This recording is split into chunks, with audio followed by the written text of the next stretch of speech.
sme o sexuálnom zneužívaní. Naozaj toto je problém, ktorý nás trápia, kvôli ktorému sme sa dnes stretli, lebo zdá sa, že ide o pravidelné, nejde o pravidelné, ale ide o dlhodobé sexuálne zneužívanie alebo násilie sexuálne. V tomto prípade, ak ministerstvo na jednej strane je tútorom témy násilie páchané na ženách, tak je pre mňa naozaj veľmi čudné, že ústredie práce nekoná v súvislosti s reštauráčnym zariadením práve keď sa dozvie, že tam prebehol takýto násilný skutok. Nejde mi to do hlavy, že vlastne nekonáte. A to, čo spomenula pani poslankyňa Šimkovičová teraz, že prebehla kontrola, naozaj neoverené zdroje hovorili, alebo niekde som to započula, že táto kontrola bola ututlaná. Že výsledky kontroly boli upravené tak, aby vyhovovali aj pri akreditácii a podobne. Takže rovnako by som sa možno že pýtala aj na toto, aby ste nám buď vyvrátili tieto domnelé informácie, alebo potvrdili. Tento celý prípad má také dve roviny. Jedna je trestnoprávna, ako ste už aj pani poslankyňa Funtner naznačila. Som veľmi rada, že pani ministerka Žitňanská sa začala aktívne zaoberať. Bude ma zaujímať takisto konanie ministra vnútra alebo teda polície, ako budú ďalej postupovať, pretože sme videli, ako aj cez víkend prebehol ten úkon kontroly zo strany polície v reštauráčnom stredisku. To vyzeralo, ako keby išli na prechádzku, dvaja páni náhodne zaklepali. A to je, čo sa týka tej trestnoprávnej roviny. A čo sa týka tej občianskoprávnej roviny, by ma tiež zaujímalo, že akým spôsobom dochádza, že či naozaj sú plnené všetky podmienky na to, aby bolo zverenie do ústavnej starostlivosti takým spôsobom, akým bolo vykonané. Máme informácie, to bolo aj v podnete písané, že práve matke v dobrej viere, ona si myslela, poradila sociálna kurátorka, aby zverila svoje dieťa. Takže či s prepáčením za ten výraz, obabrávanie rodičov je metóda sociálnych pracovníkov, tým sa nechcem ani jedného sociálneho pracovníka dotknúť, ani jednej kurátorky, lebo viem, že majú veľa prípadov, veľa riešení. Ale to, že naozaj hanlivo sú popisovaní klienti zariadení a už vopred sú ešte aj samotnými sociálnymi pracovníkmi akoby podceňovaní, alebo je im uberaná tá ľudská dôstojnosť, sa mi nezdá metodologicky správne. Zatiaľ toľko. Ďakujem veľmi pekne. Nech sa páči, pani poslankyňa Verešová. Ďakujem za slovo. Chcem pripomenúť, že hovoríme o sexuálnom zneužívaní detí, najskôr maloletej, a dokonca hovoríme o sexuálnom zneužívaní tam, kde majú byť títo chovanci alebo títo klienti chránení. Vráťme sa tam. Problémom je, a to vidím, že nie len pán minister, ale aj kolegyňa, problémom je, že vy na nás hľadíte iba ako na politikov. Ale my sme do politiky naozaj vstúpili ako odborníci. Takže za všetkým vidíte, že politikárčime. Čo iné sme mali robiť ako členovia výboru? Čo sme iné mali robiť, keď sme dostali podnet? Prípad riešite 2 roky. 2 roky. Keby bol správne riešený, keby boli vykonané nezávislé kontroly, keby boli prijaté opatrenia, dostatočné a správne, keby bol vylepšený systém, aby sa takéto veci už nestávali, tak 100% nedostaneme ako členovia výboru podnet na tento výbor. Pán minister, súkromné zariadenie Čistý deň Galanta je neziskovou organizáciou poskytujúcou všeobecne prospešné služby. Každá nezisková organizácia musí dostať na výkon opatrení sociálno-právnej ochrany detí a sociálnej kurately akreditáciu. Takže kontroluje sa pri akreditácii to, či majú kvalifikačné schopnosti. Garant musí mať niekoľkoročnú prax, takisto aj tí, ktorí vykonávajú opatrenia. Nehovoríme o tom, že nejaké NOčky, nejaké mimovládky nie sú možné kontrolovať pri výkone prác s deťmi, pri výkone opatrení s deťmi. Takže ako sa robí tá akreditácia? Práve včera som o tom hovorila. Nestačia kvalifikačné predpoklady.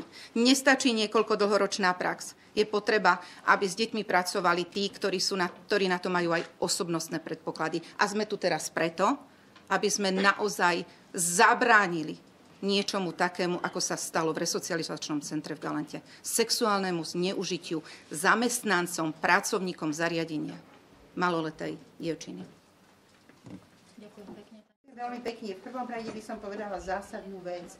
Pani predsednička, neexistuje, aby sme mohli hovoriť o tomto prípade konkrétne, aby tu bola verejnosť. Treba vylúčiť verejnosť, sú to údaje prísne dôverné. Vy si myslíte, že len tak by okresný súd Piešťany alebo okresný súd Bratislava nezveril dieťa matke, ale opätovne ho zverí do toho alebo ktorého zariadenia, keď tam nie sú vážne dôvody?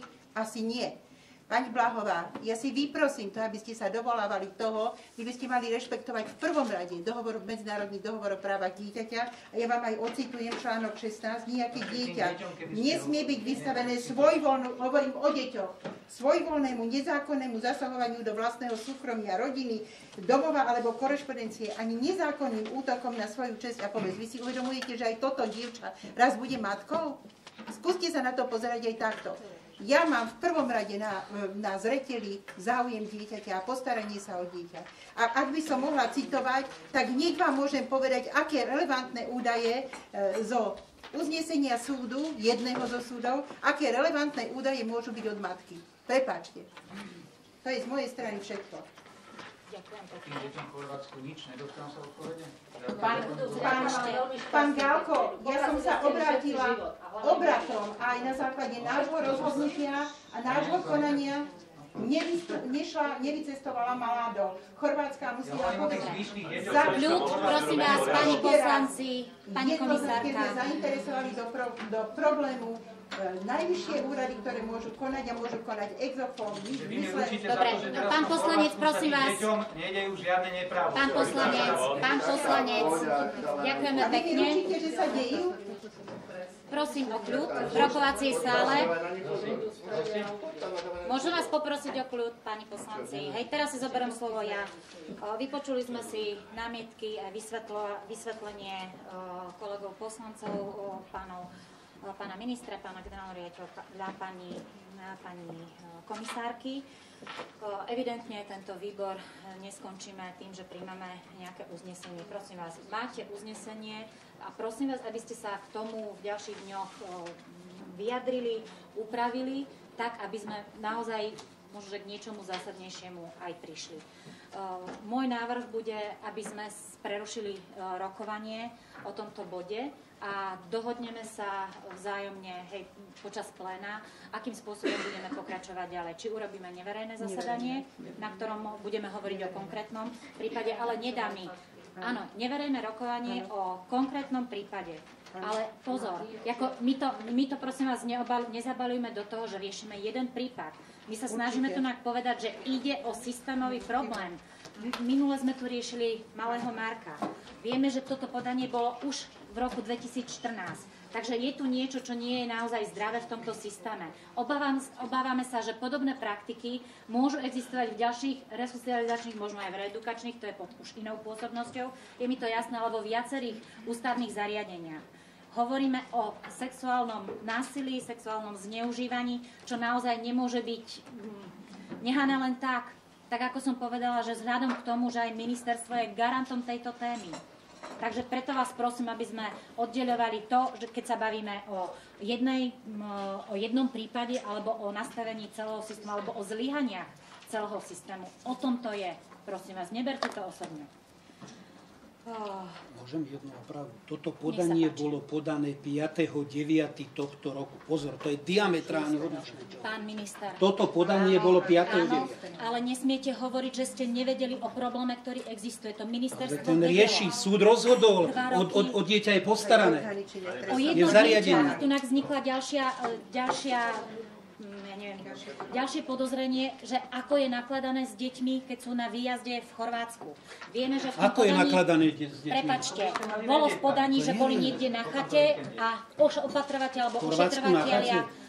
Ešte raz, nestačte mi prosím vás. V podaní, pán minister, v podaní, to ste si aj vy mohli prečítať, bola informácia, že raz, keď boli deti na chate s opatrovateľmi, ošetrovateľmi, sami im kúpili alkohol a prevádzali tam orgie.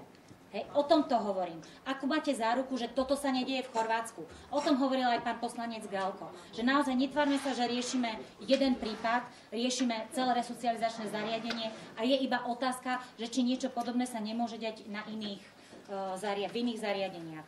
Preto možno, že preto k tomu pristupujeme takto, ako pristupujeme. A prosím vás naozaj, aby sme to riešili tak, aby sa pomohlo deťom.